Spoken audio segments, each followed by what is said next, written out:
Talk about another mayoral contest that, at least in the general election, was very close. We're talking about Roswell here. Back in November, Kurt Wilson, the incumbent mayor, who was endorsed by Governor Brian Kemp, we should mention here, and his challenger, Mary Robichaux, former state legislator, they were separated by less than 200 votes. Very close in the general. Do you expect this to be another very close race here? And Spiro, we should point out here too, we're seeing some early results from tonight. You see the challenger, Mary Robichaux, out to an early lead, about 58% of the vote to her, 42% of the vote to incumbent Kurt Wilson. Again, these are early, but Spiro, you see these numbers, you think about the dynamics at play, what jumps out at you? Yeah, I mean, she's got a pretty strong lead at this point. I'd like to know exactly where those, those precincts are, if there are areas where, Mayor Wilson, there could be areas where he's very strong, that we're not seeing come in yet. But clearly this is a race that's closer than the Sandy Springs race. Are runoffs in some ways their own beast, like a totally new election? Yes and no. And you can say no. You can tell me it was a dumb question. I think they, again, I think they're about truly getting out your base and the people who know you best. You're not going to convince a whole lot of people, and change a lot of opinions because the turnout is going to be a little bit lower anyway. You really have to focus on being yourself, making sure your voters, show up if they didn't vote the first time.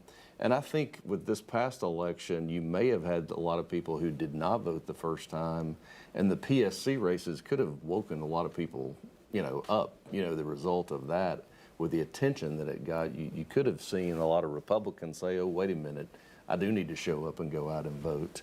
So I think that probably helped Rusty Paul. We'll have to see how the Roswell mayor situation plays out, but these are both areas that are battlegrounds, particularly when you look at 26. I'm interested too in Roswell. Obviously that's a very niche topic for those who live there, but a very big deal for those who live there. You have the growth candidate and the incumbent mayor, and then the preservationist, the former state representative here. The Mimosa Hall project, where all of the trees were taken down, a huge uproar in this, and Robichaux really came after the incumbent mayor on that.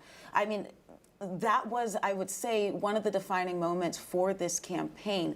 Once again, very kind of small, zooming into one neighborhood, but when we're taking kind of like a statewide approach, how do these issues, this is almost like a preservationist issue, how could that play up in the midterm elections? Could candidates kind of key into these issues that seem small to the broader picture, but really make a big difference if you're living in that neighborhood?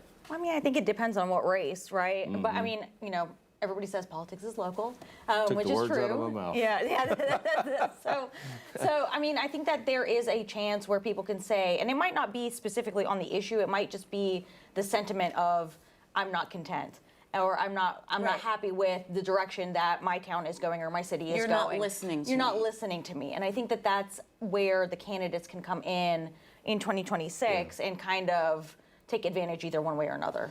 Yeah, and to that point, I mean, we know in these areas, Sandy Springs, Roswell, Gwinnett, North Fulton, those are going to be the battlegrounds for the state house and state senate races where you have swing districts.